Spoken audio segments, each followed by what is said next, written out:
Raid, if you could do one thing for me, one thing for Chosen, one thing for everybody in this community, put a damn AoE counterattack champion in the game, even if it's Void. I don't care. We haven't got a Void counterattack champion yet. Put one in the game. I have no clue why you wouldn't.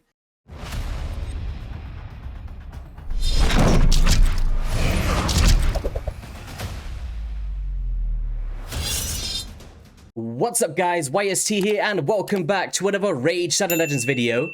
And joined by me today is one of the OG legends of Raid Shadow Legends in Chosen. How's it going, bro?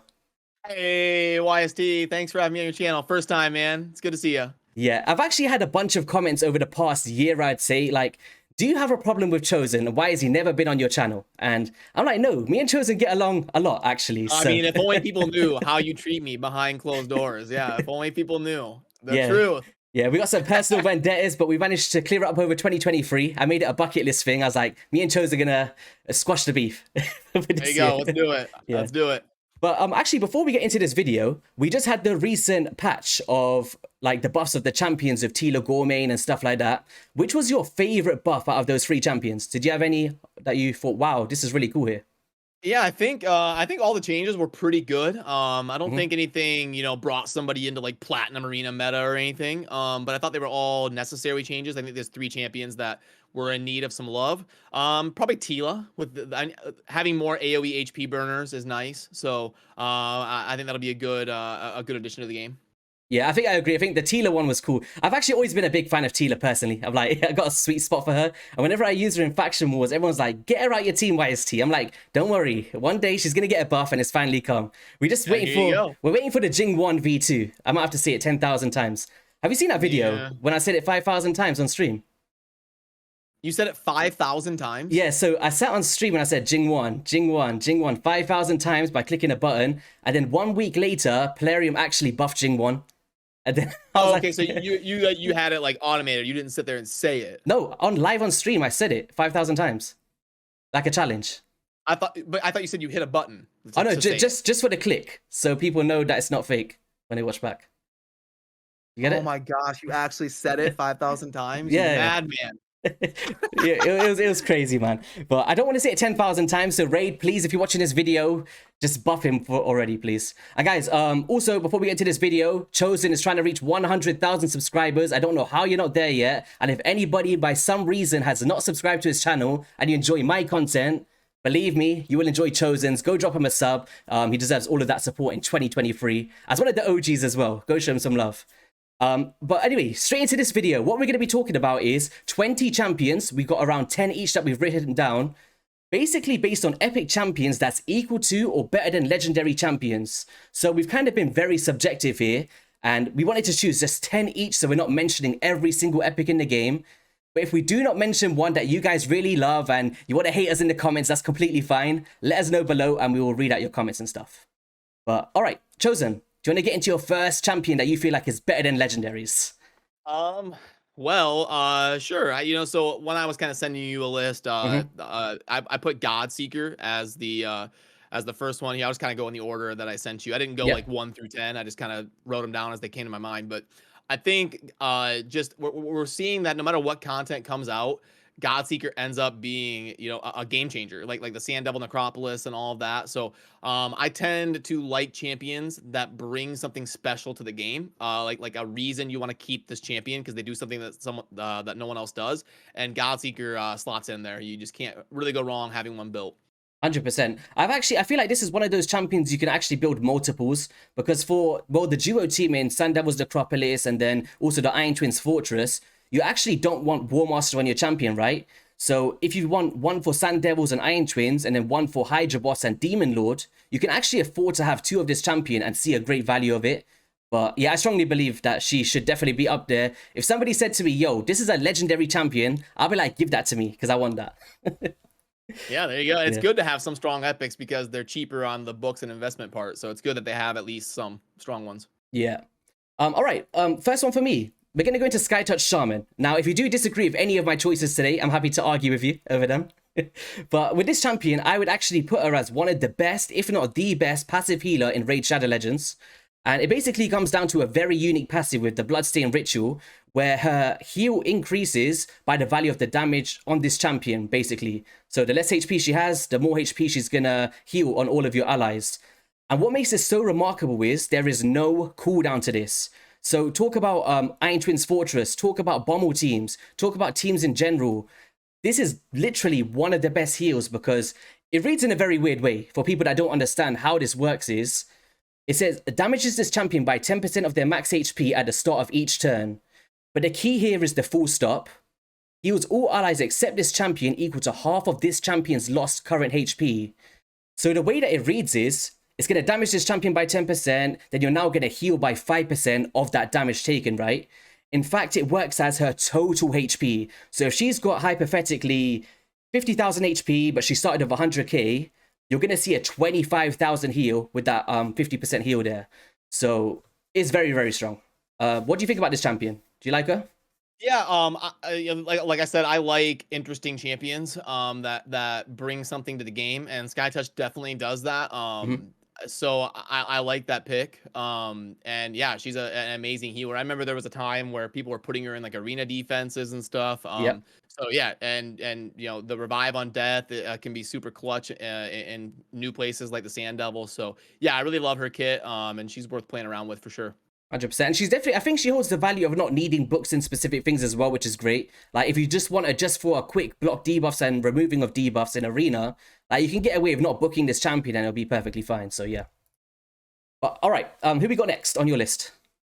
Next, I put an orc in Seer, and so I like Seer because like the best wave damage dealer in the game, and every account out there is gonna want a Seer built because you can blow up like 109 of the Doom Tower stages by just like blasting through a Seer. So yeah, like there isn't even like a legendary version of Seer. I think what they were trying to do was Thea, the Tomb Angel. I think they were trying to make a legendary version of Seer, but Seer ends up just kind of you know, holding true as the queen of wave nuking.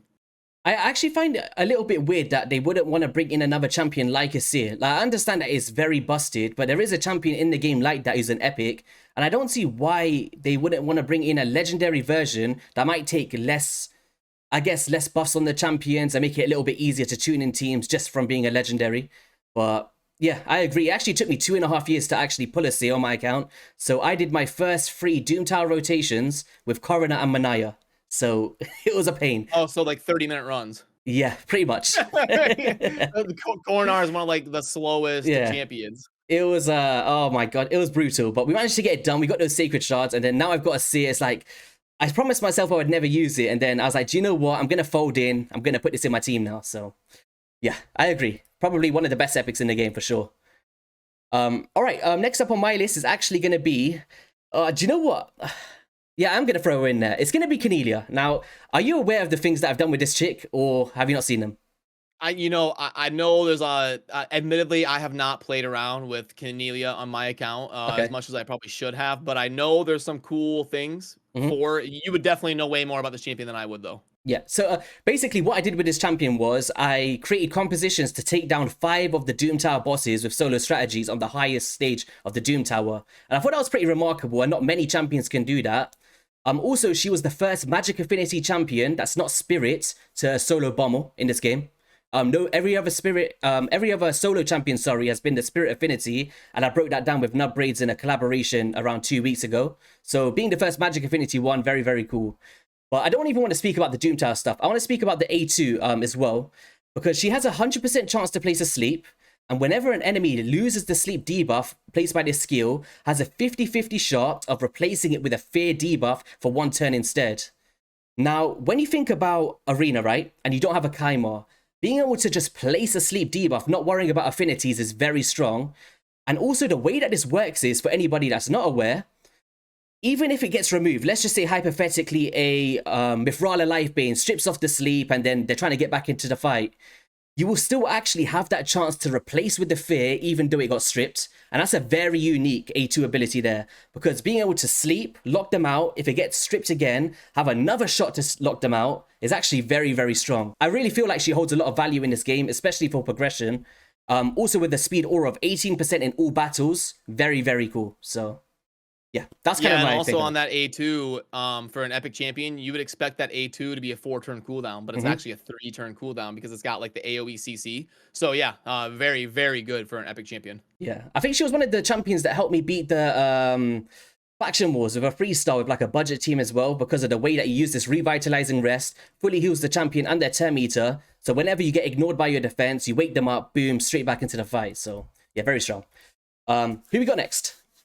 Very nice. I will go with Geomancer. I think he's one of the more obvious choices that everybody kind of at this point knows the power of Geomancer, but we can't make a list like this and not have him on there. He's one of the, similar to Seer, he's just one of the best epic options in terms of just PvE damage output. So definitely get a Geomancer built on your account if you have not already and you pull him. Yeah. How many have you got built on your account? Do you have just the one, or do you have the luxury of multiples? I think I have 2, but I mostly have like a general utility Geomancer that I use. So I don't use the second one a whole lot. Yeah. So what do you like most about him? Just the reflections of the burns, the damage mitigation? Is that the kind of stuff that you enjoy the most, right? Yeah, the reflection, the damage. Yeah, just like the way that he can crank things out in Iron Twins and Hydra and stuff is definitely the calling card for him, in my opinion. Yeah, it's like Iron Twins comes out. Who should we get? Geomancer. Bommel. Who should we use? Geomancer. He just always finds a way to get his name into the mix. But yeah, a really cool champion, man. All right, next up for me is actually going to be, I've got myself a little list here. It's going to be Dark Kael from the Dark Elves. One of the free champions, actually, from the Doom Tower. And I find myself using this guy so much in my Poison Explosion teams. And I actually wouldn't swap him around for any legendary champion in this game, in my particular teams. Now, what it comes down to is the A1. Very, very unique because it instantly activates up to 2 poison debuffs and the HP burn every single time he procs this off on a free time hitter, by the way. So great for Giant Slayer procs, and it works for each hit. He also places poison sensitivity and poisons of his own, and extends the value of debuffs to allow somebody like an Elenaro or a Xavier to combust like very, very easily, because you're extending how many poisons are up on the enemy teams. So I feel like he's very unique, very attainable, and he's definitely worth the books and a 6-star in my opinion, if you are building Poison Explosion teams. I just want to like irritate, what's the word? How do you say that word? It'd be like a caveat. Yeah, there you go. I don't know what I was trying to say. But there we go. But yeah, the A1 is probably the main thing for me as well, because if using Elenaro, we have the burn debuff, right? Which is non-resistible. So you've actually got an extra debuff there to actually knock them out. So very cool. I like him. Yeah, he's kind of similar to Conellia for me. I haven't played around with him a lot, but I've seen a lot of people telling me I should more because he does have a really cool kit. And I love the poison sensitivity as well. There's not a lot of that in the game, so anytime you can get somebody that can kind of detonate like him with that on there, definitely gives him more value. Yeah, 100%. But you use a Seer team, right, in your dungeons? Yes, I use. Yeah, that's Seer. probably why you wouldn't use him. Yeah. Yeah, basically everywhere I use Seer. So it'd be Doom Tower, Ice Golem, Fire Knight, Dragon. Yeah, so I blow up everything with Seer and basically. It's funny. Team. I feel like in Raid there's like that Marmite thing. Do you know, like you love it or you hate it, and I feel like it's rather you go Poison Explosion or you go Seer. It's like that 2 routes. So it's pretty, and I always did Poison Explosion before they added stages 21 through 25. I always loved like the Xavia compositions and stuff, but when they capped it, I decided to kind of swap over to something else and try that. But I still have Poison Explosion teams ready to go. I should test it again. Yeah, it makes sense. All right. Who we got next on your list? This is a champion that I've been hyping up for years. Stag Knight. So, yep. I've done, hundreds of account takeovers at this point, and one of the first champions I look for is Stag Knight. Like when someone's like, hey, I'm an early game player, I'm a mid game player, I'm looking to get into like stage 20, or I'm looking to get into stage 25, they're looking to like progress their account. First thing I look for is, okay, do they have Stag Knight? Oh, okay, great, boom, we need to get him built, because like the A1 decreased speed, the super reliable, not only defense break, but also decreased attack. Which is great for progression because it helps your whole team survive, and the passive to help him be more consistent, and the super good base stats with a really good base speed and good base HP. So he's just an absolute god to your epic champion that every account should build, especially if you're trying to progress. And then you even use him a lot in the end game, places like the Fire Knight and stuff. Yeah, 100%. I use it personally in the Iron Twins Fortress, one of the most reliable decreased speed champions for the A1. I think that's really cool. But for anybody in the comments that might counter you and say, would you think that he's a legendary worthy? Would you say yes to that one? I don't want to put you on the Yeah. spot here, but it's just like, it's one of those champions where I feel like he does have endgame use, but would we put him as like legendary status here? I know what I think in my head. I just want to see like kind of make you think a little bit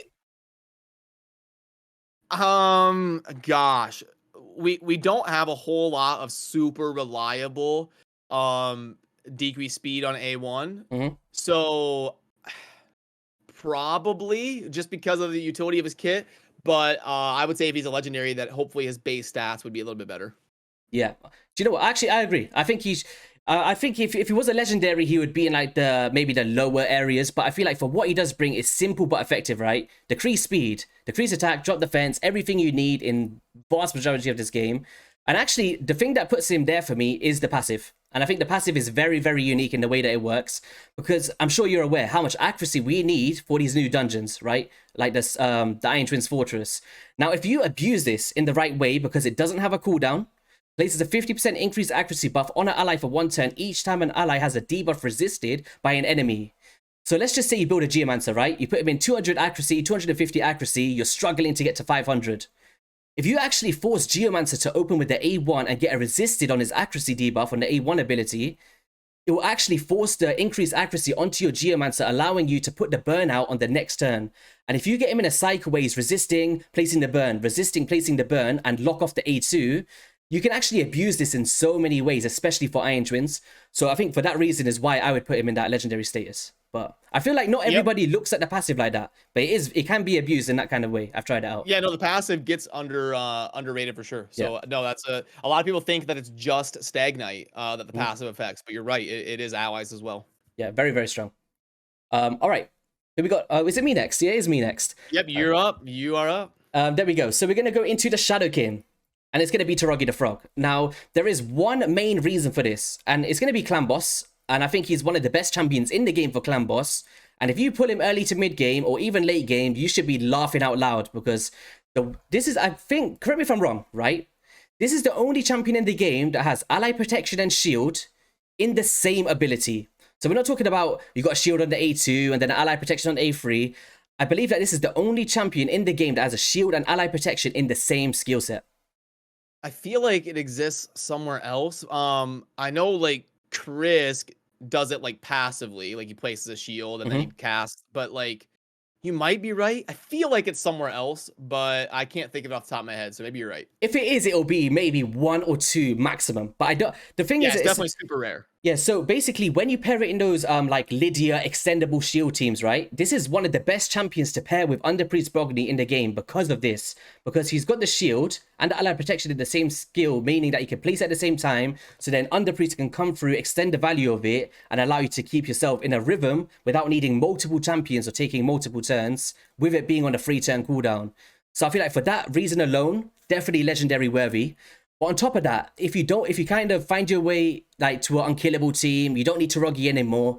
He's one of those champions where you still have a use, because he has an AoE provoke, he has a decreased attack A1, and he has a reflection of poisons with the passive, meaning that you can use him elsewhere, even if you take him out of your clan boss teams in the future. Whether that be secret rooms, faction wars, you name it, he's going to be one of those versatile champions for you. With a resist aura in all battles, by the way. So I feel like he's very, very strong for an epic champion. Yeah, I love that pick. Yeah. He's a good one. All right, who we got next? Alrighty, I'm gonna go with Uugo. Okay. See if you can get the faction right on Uugo. Some people mess it up. Do you know what? Yeah, there you go. I used to always mess it up. I'm not gonna lie. I think I used to go to the orcs and then. Yeah. You know, I love Uugo because of the block buffs. The AoE block buffs is just so ridiculous for an epic champion on a 3-turn cooldown that we don't get that a whole lot. So you see her get used so much in Doom Towers and Hydra because of that. Yep. How many have you got a bit on your account? Quick fire question. Again, I think it's similar to Geomancer. I think I use one all the time, but I do have a second one ready to go. I built up a second one recently, and I do not regret it whatsoever. Because, as you guys know, we need 3 teams, right? 15 champions for Hydra Boss. And if you can build, like, 2 Geomancers and 2 Uugos, your rotations just become so much easier, for me, personally, anyway. But, do you know what's so funny? I did a collaboration with Ash, right? And I kept saying, he. He's like, yo, it's a she, man. I didn't realize for so long. Yeah, there's some of them that can get you a little bit, but yeah, that's funny. I was like, I know Ash messes them up all the time. I was like, sorry, I'm not like a professional in Ogrin tribe women. Oh yeah, come on, YST, you're a raid creator, you gotta get on it. All right, for me, we're gonna head straight into the undead, and it's gonna be Vogoth. Now, this is a very unique champion, and the way that I would use it is, you don't even need to book this champion whatsoever. One of the most consistent leech places / damage mitigation with the healing as well, because whenever this champion is attacked, heals all allies by 50% of the damage received and 25% against boss attacks. Now, against Bommel in particular, if you're not running like the Nishak Vermin Lord solo strategies or other strategies out there, this is one of the champions you look to, because the Dread Bombs are not the boss. Bommel is the boss, meaning that you still get the 50% heal value, because when the actual Dread Bombs explode, it's not the boss exploding. So you get the 50%, you heal all of your allies back up, and if you've got 2 Vogoths in your team, you're actually healing by 100%, meaning that your champions hardly ever die, unless it's from bomb damage. So very, very unique in the way that these two place, just from being hits. We got a mini Vizier effect on the A1 ability with the random debuffs, and also an AoE provoke. But the main reason is mainly just the 2 passives here, making him one of the most unique champions in Raid. Yeah, the healing passive is amazing. You see lots of strategies with like 2 of him, like you said, for Bommel. You'll even see him on some of those annoying tanky teams and tag team arena and stuff. Yeah, the passive makes him awesome to have one built for sure. And yeah, especially when you can have a champion in the game that you don't need to book. I feel like that's like the best thing for players, right? Because books are so hard to get, and to have somebody my next champion actually falls into that one. So enlighten us. Who is that champion? All right, on that similar thought process of doing something special and not needing books, Allure. Allure. Yes. So, you know, like even if you're an endgame player, you're gonna end up using Allure somewhere, you know, like Dark Fae to be able to auto it and set it up. Like you're just always gonna be able to find that random spot where you need an Allure. So, the A1 is definitely legendary caliber. To have that, it's one of the best. It might be the best turn meter suppression defaults in the game. I think it is the best. So, it's just an awesome role for Allure to fill. Yeah, I agree, 100%. If she was legendary, I wouldn't even care. Like I'd pull her and say yes, I pulled an Allure, because this is like, as you said, the best default turn meter reduction in the game, as far as I'm aware. Anyway, especially the fact that you don't need books and you just need a critical hit as a requirement. I think that's very, very strong in this game. Also great for faction wars, right? With the Hellfish Blaze and the AoE drop defense and sleep. Granted, it's the lower chance, but it's a nice little addition to her kit just to throw into the mix. Yep, she's one that if she was a legendary, she would need better stats because she is squishy. So like sorry to cut you off there, but do you know, I always said that we've got Diabolus in the game, right? She's like the blue skin of Allure. And then we got Allure. Obviously, they're very different kits, but in terms of like the aesthetics is very similar. I'd actually love to see a legendary Allure, maybe on the same caliber of somebody like a Lysandra. I honestly think that I'm surprised they don't have a legendary version of Allure, because you see she's one of the most iconic raid champions. Like a lot of their marketing and artwork and stuff, it has Allure in there. Yeah. So it is surprising they don't have a legendary version of that aesthetic and artwork. Yeah, which color would you want if there was to choose one? For me personally, I'd say yellow, but we have blue and red, and it would depend on the faction. Yeah, probably. I mean, you'd have to go with like the flame aesthetic in some way, like have her hair on fire or something. Have a really cool Allure. Yeah, probably that like yellowish flame aesthetic. We're just giving raid ideas to make another 50 champions in the next patch, man. I need to be quiet. That's right. They never stop, do they? Oh god. All right. Next up for me is going to be in a faction that I cannot remember. Where the hell is she? Is she undead? Well, she should be undead, but I think she's a Night Rev. Yes. Who is it? It's Rector Drath. Oh, there we go. Oh, Rector is Night Rev. She should be an undead, right? Or do you think she should be in a Knight's Rev? It just looks weird. No, some of them get a little bit weird to distinguish, like, you know, Banner Lords and Sacred Order is one I mess up a lot. And you know, some of these ones on the bottom row with Night Revenant and Undead, it gets a little bit wonky. But yeah, I agree. Like either one would probably work. Yeah. So in terms of Rector Drath, I'd say she's just got so much to her kit for an epic, and it just blows me away that she hardly needs books to be effective. Like you can get away with just doing the 2 cooldowns, and then she's straight out of the packet, one of the best epics in the game, right? And completely changed the whole landscape of Night Revenant Faction Wars. Night Revenant was actually the last one that I finished personally, and I thought it was the toughest one for me on my account. Rector completely changed the game on the Night Revenant Faction Wars. It went from being like insanely tough to just like tough. No, do you know what? It's with this champion, right? I've got one problem with her, and it's her animations. Like, she takes 50 hours to get like, if she stopped with the animations, like, my runs would be cut by 50%, and Night Rev faction was... we need to do that collab over on my channel. The top 10 slowest champions in the game. You have like Lord Shazar with that, like, he walks up there with that triple hitter that takes 15 seconds, and then you get like a Duchess like spinning around, twirling. Some of them are really slow. Yeah, there is some crazy ones. I'm trying to think what's the slowest one, but we saved that for another video, guys. All right. Next up on your list, who did we have? All right. I'm gonna go with Maneater. Maneater. Just because he's another one that no matter what your account is, you need it built, and just the compositions that he unlocks for you getting into the end game, where you can like one key Ultra Nightmare, and opens up just a world of possibilities for you on teams that you now have access to because of acquiring him. Yeah, this is another champion very similar to Seer for me. I run non-unkillable teams for years because I didn't have an unkillable champion. And obviously, Pelarium, how they like to act, you pull one and then you can't stop pulling them. So now I got like 50 Maneaters on my account. But yeah, I agree. Like, once you build an unkillable team, you pretty much click auto in those Bat Eater compositions, and then boom, you're just flying through Ultra Nightmare Clan Boss. But yeah, man, he's actually really cool. Even with the A2 ability with the fully depleting of Term Eater, it's actually a good candidate to throw into your Dark Fate teams, honestly. I think that's very strong. Like, being able to fully deplete on a 3-turn cooldown, if you don't, like, by some chance have an extra one, or you got one built with accuracy, I don't see why you wouldn't bring somebody like this, even for like Fire Knight progression or anything like that. He holds a lot of value, right, with the 3-turn cooldown here. Oh, for sure. Yeah, no, a lot of people forget that he does other stuff as well. But yeah, you definitely need a lot of deplete for Dark Fae. I was just kind of playing around with getting my auto team tuned up, and if I didn't have like a Herndig or something to do that, yeah, it would be a possibility to bring in a... So who do you use in your Dark Fae team at the moment? Who's it consisting of?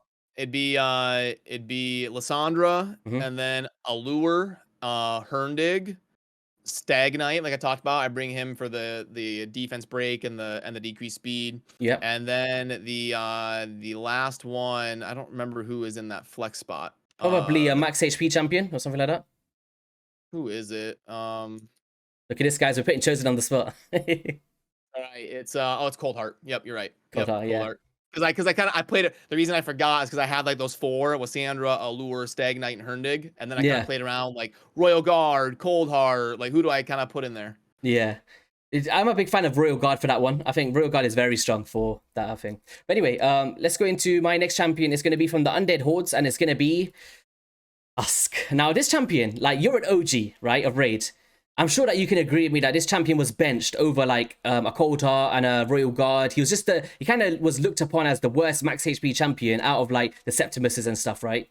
Would you agree with that? Absolutely. Yeah. Yep. Absolutely. So like Cold Heart, even back in the early days of Raid, your champions like Cold Heart and Royal Guard always got a ton of love, and no one ever talked about Husk until 100%. like the last year or two. Yeah, and the main reason for that, guys, I would say mainly is Hydra Boss, right? Being able to have the A1 provoke for the Head of Decay, having the max HP ability is very nice as well, and also with the implementation of the extra stages and dungeons, meaning that you can't just blow up the max HP, and it's kind of that cap, right? So bringing in a champion like Husk for CC, alongside damage and the A1 provokes for specific things, is actually very strong. So yeah, I like him.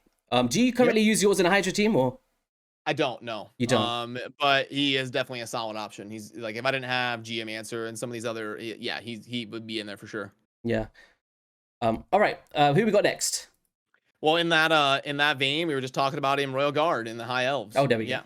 I had to put it. I can't have a list like this and not have him just because of the scarcity. 100%. The enemy max HP. And a lot of people forget that he actually has cool things like defense break and speed down, and so like he's not just a one trick damage dealer. He can also bring some other utility that people oversell. Yeah, this is what I was surprised when he said that you didn't use a Royal Guard in your Dark Fae team. I was like, wow, like for decreased speed, he's probably one of the best champions with the Term Eater reduction. Yep, and I did use him a little bit. Yep, I was kind of like mixing and matching and fine tuning. And yeah, if I didn't use like a Stag Knight or something, then I would have to bring Royal Guard for the speed down. But I found it was a little bit more reliable to have the Stag Knight in there to break everything, let my Herndig kill, and then have my Stag Knight permanently aim on the speed. So, but you're right. Like I did use Royal Guard. He's good at it. Do you use him anywhere else at the moment? Because obviously with the implementation of the extra dungeon levels, we kind of stopped seeing him in dungeons as often.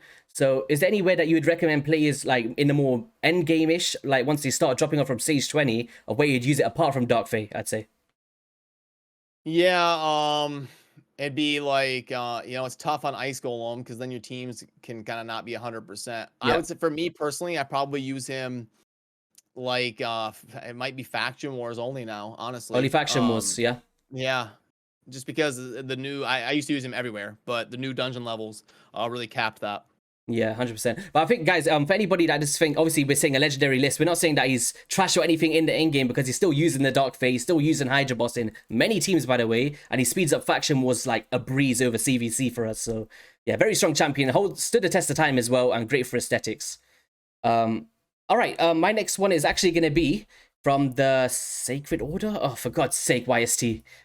I'm so see.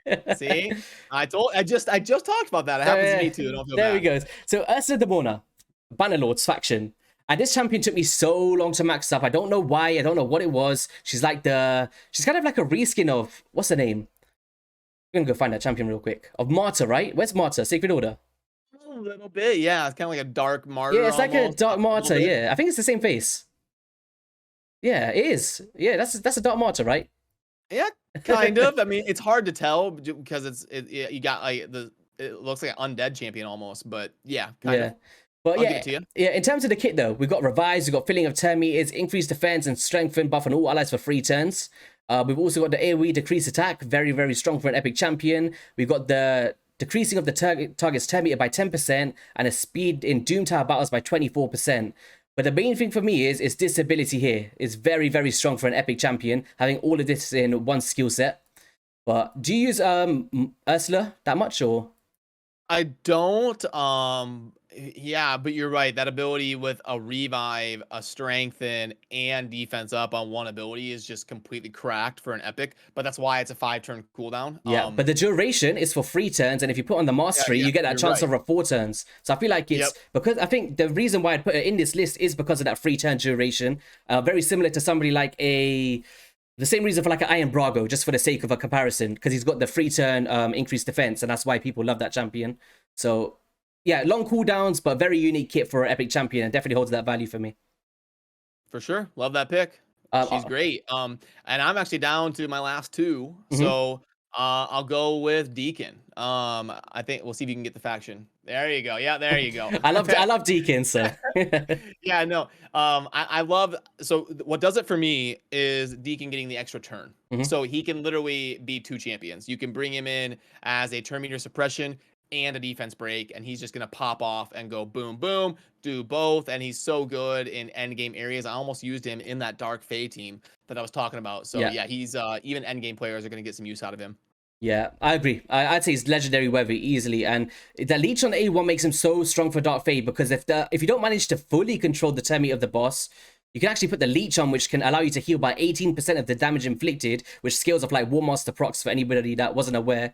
And if you start using max HP champions and they get hit a bit, you can actually heal back up and get yourself back into the fight. So leads to consistency for runs for me. And then, as you said, very unique, like a budget mini Lysandra with the increase and decreasing of turn meter with the extra turn, which is great for clan boss as well. So yeah, 100%, I agree.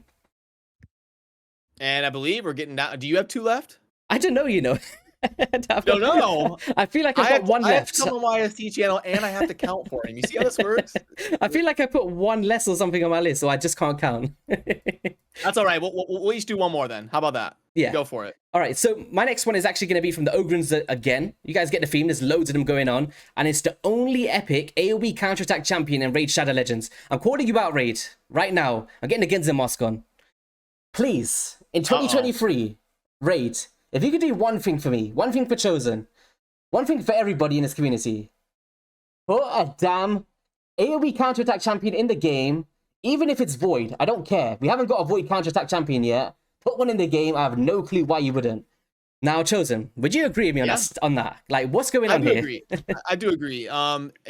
Since the early days of Raid, they have refused to add one. And it's super weird that they just won't do it, because they have like Valkyrie and Martyr And then they had the Skullcrusher as like the only epics or the only epic that will do it. And is Skullcrusher even the full team? Is it? Yeah, AoE. Yeah, AoE. Okay, for some reason I used to think it was like all allies except for him. But yeah, so it's a super rare thing in the game. Oh yeah, it's except this champion, yeah. Yeah, okay, yeah, okay, yeah, okay. So it's not the full team, whereas like Martyr and Valkyrie, it's themselves included. So it's a little bit different than theirs, but yeah, I agree. I'd love to see more counterattack champions. There's way too few of them. There's like 760 champions or something, and the fact that only 2 of them do that, I would not be against a couple more. Yeah, it was a big problem in the community as well, because I'm not sure about you, but in my comment sections, I do a lot of clan boss videos, right? And they're saying that the more champions that come into the game, it's diluting the pool, and they just can't get a counterattack champion for those traditional teams, right?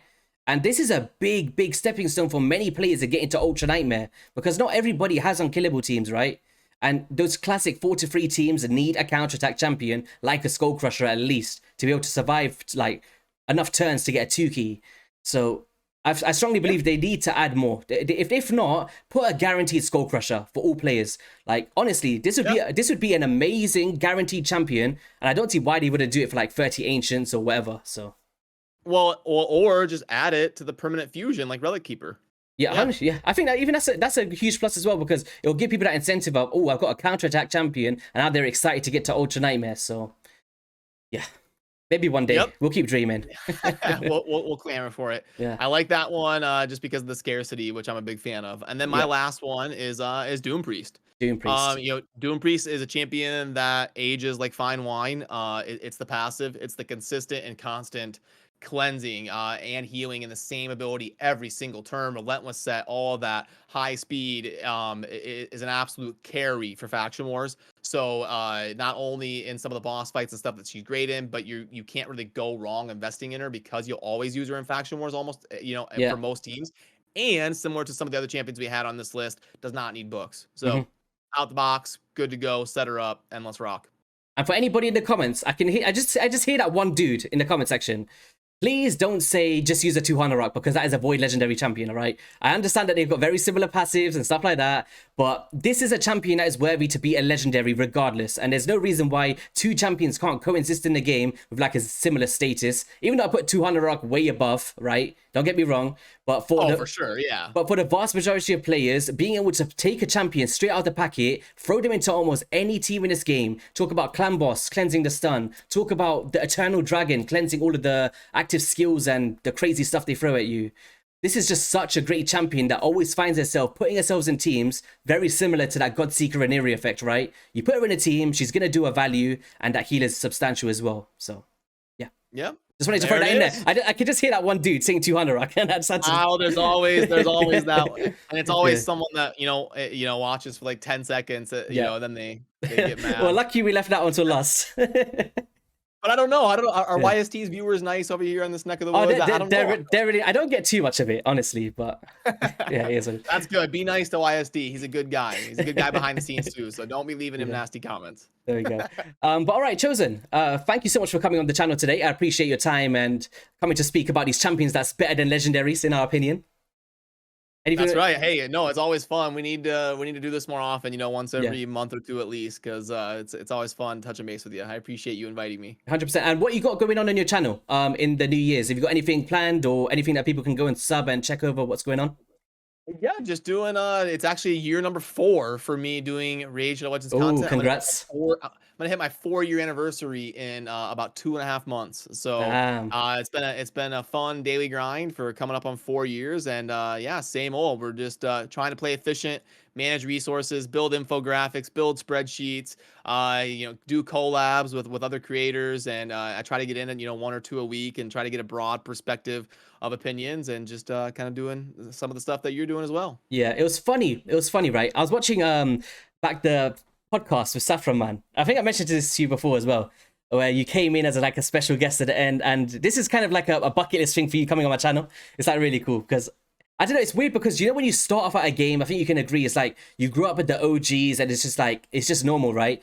But for somebody coming into the community as a new content creator, you always get that kind of wow factor, like when Deadwood likes your post for the first time, or when Chosen notices you for the first time, sort of thing. So it's just really cool to be like, I was so excited to talk to you in that stream when I had like 500 subs, and I was just like, wow, I'm speaking to Chosen today. And then now it's just really cool for me as a creator anyway. Awesome. So, I yeah. appreciate it. No, I can 1,000% relate because that happened to me. You know, I watched Ash for like 5 years because I used to play like Clash Royale and Clash of Clans. And then Plarium came to me a few years ago, and they were like, "Hey, we're doing this promo with this guy who goes by Ash, and we want you to do some collabs with him." And I was like, "Wait, like Ash from Clash of Clans, yeah." So then when I like jumped in a call with him to work on stuff, and I'd been watching him for 5 years, it was a crazy moment. So I totally understand what you're talking about, and I appreciate the kind words. Yeah, so good. But yeah, guys, once again, if you have not subscribed to Chosen, please head over there. As you see, he's one of the most amazing people in this community. And if you did enjoy today's video, be sure to hit that like and subscribe button, and we'll catch you guys on the next one. Peace.